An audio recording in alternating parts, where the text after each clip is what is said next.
Sa lumang kalsada ng San Moc-Ii, ang batis ay umaagos pababa mula sa isang maliit na lambak at ang tunog ng tubig ay nakakapresko.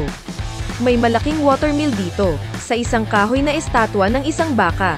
Gumagawa ito ng magandang eksena. Sa lugar na ito, huwag kalimutang kumuha ng litrato. Ngayon ay isang malawak na landas sa paglalakad lilito. At nagmumungkahi ito ang huling paglalakbay sa lumang kalsada ng San Moc-Ii. Kung titingnan mo sa gilid, makikita mo ang isang tahimik na lawa at isang cruise ship na dumaraan ng masayang.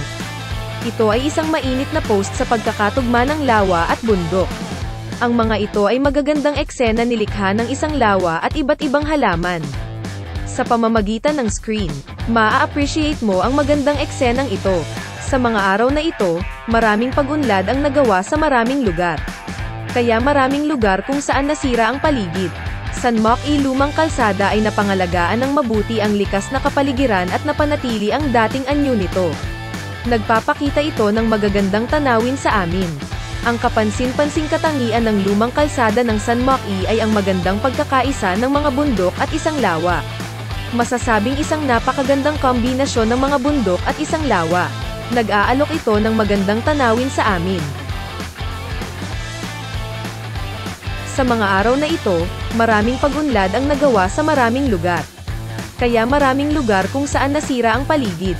San Moc-Ii lumang kalsada ay napangalagaan ng mabuti ang likas na kapaligiran at napanatili ang dating anyo nito. Nagpapakita ito ng magagandang tanawin sa amin.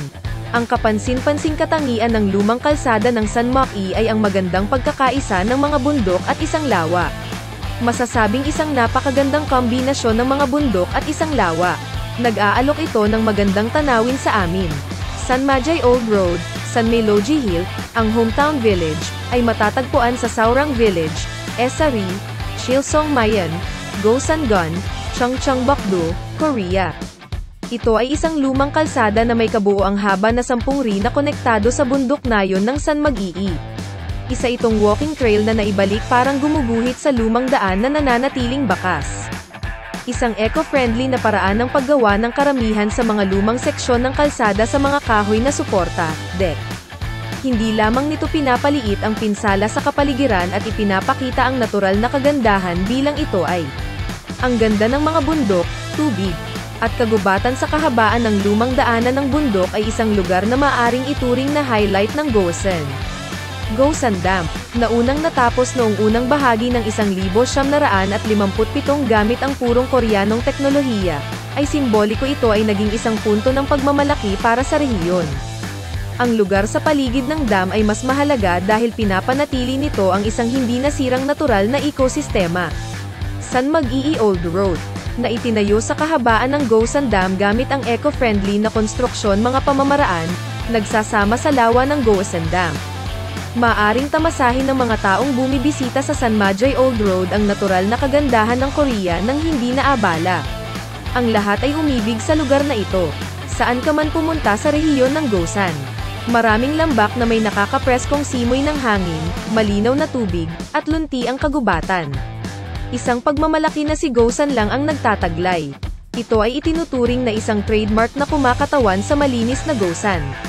Alam ng sinumang nakapunta na sa Gosan na ito ang pinakamahusay sa bansa. Sa kanyang kalinisan at natural na ningning sa tuktok nito, mararamdaman ito ng lahat. Sa Gosan, ipinanganak ang isa pang sikat na lugar na tinatawag na San Mag-ii Old Road. Ang sariwang simoy ng bundok na may amoy ng mga palumpong ay sumasalubong sa banayad na ilog simoy ng hangin. Kung tatahakin mo ang landas na iyon, mararamdaman mo ang kalikasan. Kung ikaw ay may kalaguyo, ito ay bukas, ngunit ito ay nagiging date course para lang sa inyong dalawa, ipinakita ng kalikasan. Kung maglalakad ka kasama ng mga kaibigan o pamilya, ang iyong puso ay madudurog sa pamamagitan ng mga nakasynchronize na hakbang. Ang San Mag-ii Old Road, isa sa mga pangunahing atraksyong panturista, ay kilala sa buong bansa.